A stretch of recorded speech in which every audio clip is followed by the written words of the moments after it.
guys, welcome back to my channel. I know I've been gone for a couple of days. It's the holiday season, it's Christmas time and blase, and I want to spend time with my family. And I really see stuff on the blogs that caught my attention to come and talk to y'all about it. But when it comes to Megan,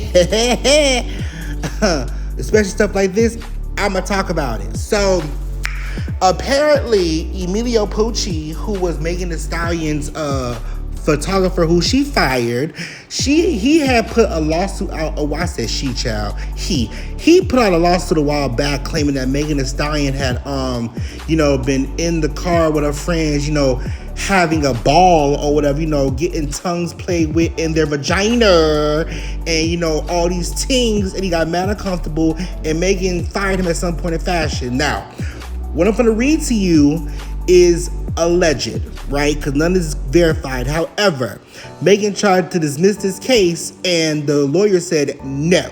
And so Emilio Pucci has till, I think, January 10th, I believe, to file this lawsuit. Now, Milagro did read on it, but because I feel like I don't want to get any more trouble, I'm going to read the receipts that were important from Tasha K's page. That way my girl get involved in it. So, let's get into it, shall we? So I'm going to read this by level of importance based off of how Tasha K sent the screenshots, right? So this is from inside the car, right? So at first, Pete and the best friend were dancing to the music and generally continuing the party. Suddenly, Pete, who was upon information and believed intoxicated, began to put her hands on her best friend's faces, breasts, and buttocks. Soon, Pete was kissing her best friends.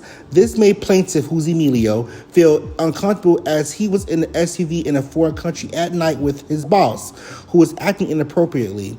Unlike the harassment that occurred at the New York strip club, plaintiff was unable to remove himself from the situation and began to become very distressed. Pete continued to escalate the sexual acts in which she and her best friends were engaging. Next, Pete got out of her seat and moved forward to Jayla, whom she was sitting across from. Pete removed Jada's undergarments, exposing her vagina. Pete then proceeded to take her fingers and insert them into Jada's vagina, otherwise known as fingering. Pete stimulated Jayla with her index and middle fingers on her right hand. DK commented that Pete had long A nails. The next morning, Jayla complained that her vagina was in pain due to the long fingernails which Pete was wearing at the time of her sex act. Girl, hello? Let's get to the next part. Okay, this part will be in regards to the eating situation. So, by the example, whenever Pete was dieting, which was frequently, she would forbid anyone from eating around her.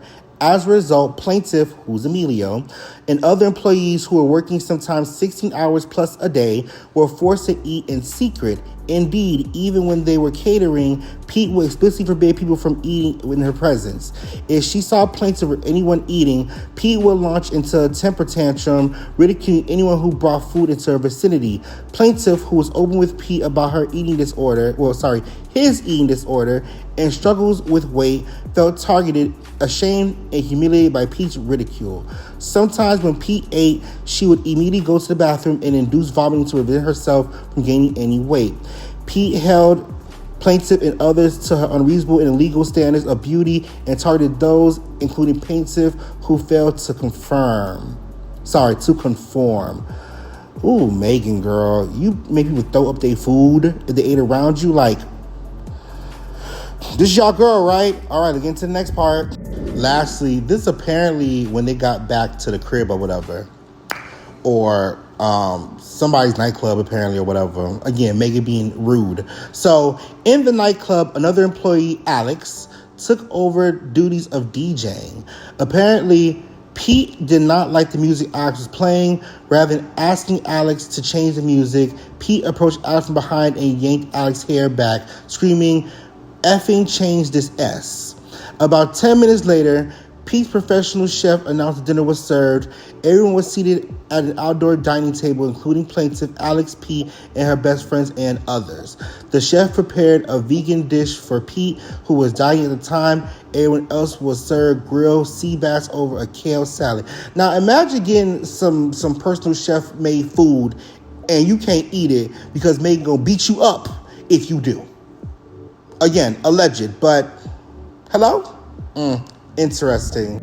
Now, like I said, Emilio has till January 10th to file this lawsuit. And inside the lawyer, again, is on his side. Because Megan, once again, trying to put everything under the rug like she is his goody goody two shoes. Baby, I need y'all to leave Megan alone. Okay?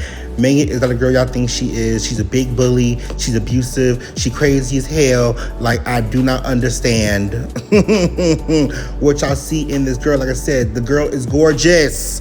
Body is on point, but she has a eating disorder, body dysmorphia, allegedly. Like, girl, I mean, again, and let's play it back to Tory Lanez. This makes more sense why she put that man in jail. Like, again, she beat up Kelsey over some pain. But I digress. Like I said, y'all gonna do what y'all wanna do with that girl. But like I said, y'all can believe y'all want to. Y'all probably don't, but I don't care. That girl is a problem, and that's on period. So with that being said, please like, comment, and subscribe. Please share the video, and I'll see you next time. Peace. Someone once told me the grass is much greener